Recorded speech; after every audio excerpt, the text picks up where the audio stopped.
Well, thanks for coming today. Today we've decided to move on to considering the budget. And I decided to vote yes on moving forward to the budget after talking with the President this morning, this weekend, and again this afternoon. He's very appreciative of me voting to move on to the budget. I've told him, though, that I can't vote for the budget if it exceeds the spending caps. So we have these caps in place that are supposed to try to help us be fiscally responsible here. But the problem is you've got people like John McCain and Lindsey Graham who perennially are asking us to exceed the caps, and that's why we wind up with a $20 trillion debt.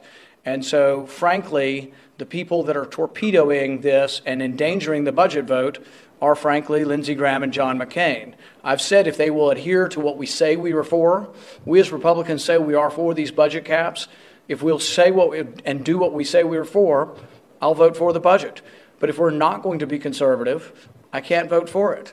One other item in the budget that I think is an important one that no one's talking about. In the budget, in the first year, they say they're going to achieve $96 billion worth of entitlement savings.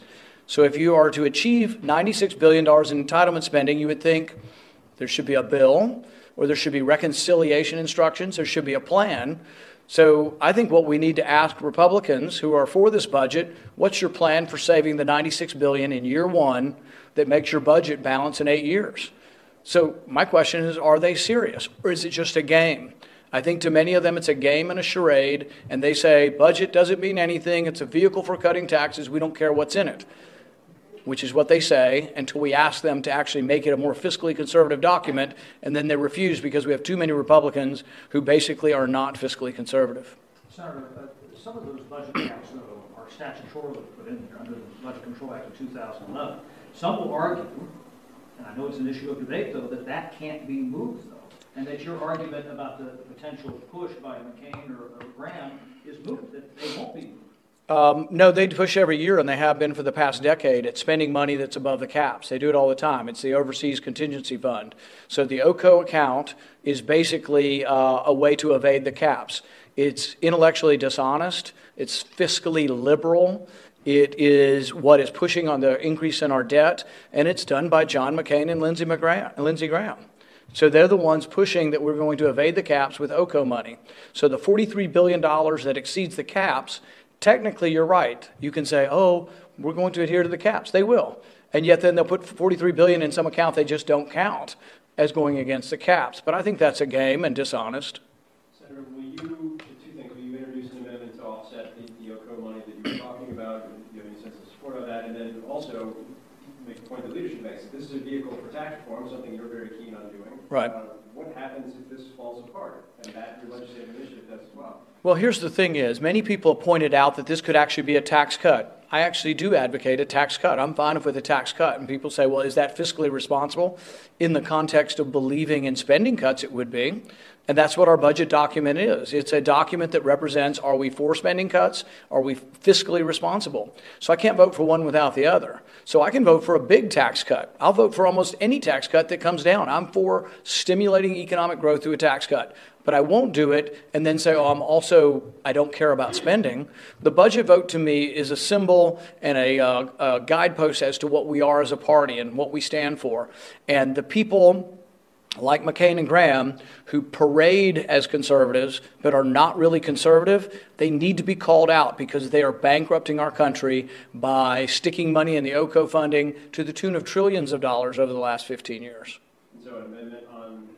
I'll put forward an amendment that will be the leadership budget minus the money that goes that is above the budget caps. I think we will get votes.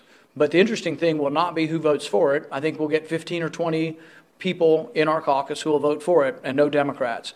I think the interesting thing will be the 20 or 30 people who, frankly, don't care about budget caps. That's why I will force the vote. They can't stop me. I can have that vote. I will also have budget reconciliation instructions to allow for entitlement reform. If we're for it, and we've got it in our budget, and we have a $96 billion reduction in year one, which allows our budget to balance in 8 years, we have this massive entitlement reform. Let's hear their plan. Let's see if they're honest. Let's see the bill they're going to vote for. They are playing a game. They are playing the public, and they're playing us for fools. Why is the deficit bigger all the time under Republicans or Democrats? Because neither one of them are conservative. And I'm frankly infuriated by the idea that these people will continue to throw wool over the eyes of the American voter and simply say, oh, we're conservative, and yet they pass stuff that is just frankly not conservative. Senator Graham responded to your tweet saying that basically you were going to vote no on this anyways, saying that this is a subterfuge by Senator Paul. Senator Paul can't vote yes on anything because it's never good enough. Is this just you getting to know? And then also on this completely different subject, there's this healthcare agreement. Would you support anything that would actually extend CSRs? That's kind of a subject.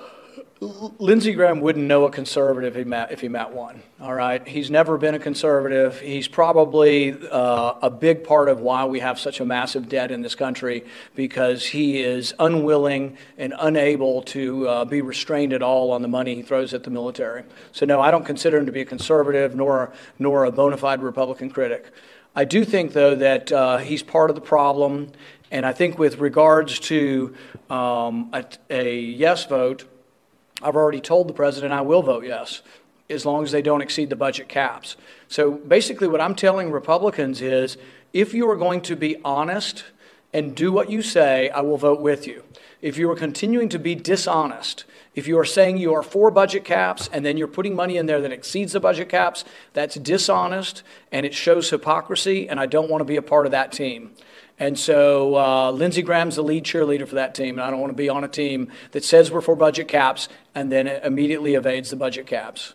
On healthcare, on the CSRs, could you support an agreement that would extend CSRs if they say this agreement could just extend it for 2 years? What I've always supported is legalizing freedom and choice. And so last week when I appeared with the president to legalize individuals buying across state lines and associations, what we did, or what will happen, I think will give millions and millions of people the chance to get out of Obamacare. So there's about 11 million people on the individual exchanges right now. If we can get this in place, I think the vast majority of them will be eligible to leave the individual market. My hope is that there is no individual market and that everybody in the country can get group insurance. And I think if we widen these associations, there are thousands and thousands of associations in our country. It would be amazing to me that most individuals, I think, will find an association once these are legal and find a way to get group health insurance, which is much better than individual health insurance. But Senator Graham, it seems like the CSR agreement might come to the floor in very short order. Right. So, well, we don't, if someone would tell me where the money would come from, we're $700 billion in the hole. So I don't think it's fiscally conservative or responsible to spend money we don't have.